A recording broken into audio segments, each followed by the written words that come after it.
अहम खबर है, ऑटो सेक्टर के लिए बजट में खुशखबरी सामने आ रही है। टैक्स में कमी मुतवक्के है। बताया जा रहा है कि हाइब्रिड, इलेक्ट्रिक और ईंधन से चलने वाली गाड़ियों से मुतालिक खबर है कि वो सस्ती होने जा रही हैं। मुकम्मल इलेक्ट्रिक मेड इन पाकिस्तान गाड़ी रवा साल मार्केट में आ जाएगी। बड़ी ऑटो कंपनी की इजारादारी खत्म होने से गाड़ियां 25 लाख तक सस्ती हो रही हैं। इसी पर मजीद तफसीलात जानेंगे नुमाइंदा बोल न्यूज़ कफील अहमद से। कफील बताइएगा।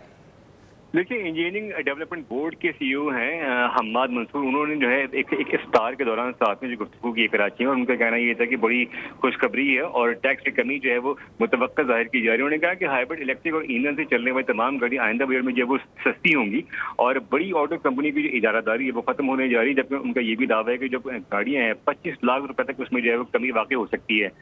उनका ये भी कहना है कि मुकम्मल इलेक्ट्रिक मेड इन पाकिस्तान गाड़ी इस साल जून तक जो है वो मार्केट में लाई जाएगी। जबकि इलेक्ट्रिक गाड़ी की जो कीमत है उसकी जो कीमत है 10 लाख रुपए तक तकरीबन जो है वो नीचे आ जाएगी। उन्हें ये भी कहा कि जो लिथियम बैटरी की जो पहली फैक्ट्री है मई तक पाकिस्तान में पैदावार जो है वो आगाज करेगी, और जबकि दूसरी जो है उसका बाकायदा आगाज है वो सितंबर में किया जाएगा। उन्हें ये भी बताया बातचीत में कि 74% जो बैटरी के अज्जा पाकिस्तान में जबकि मकामी सतह पर जो है वो तैयार किए जाएंगे।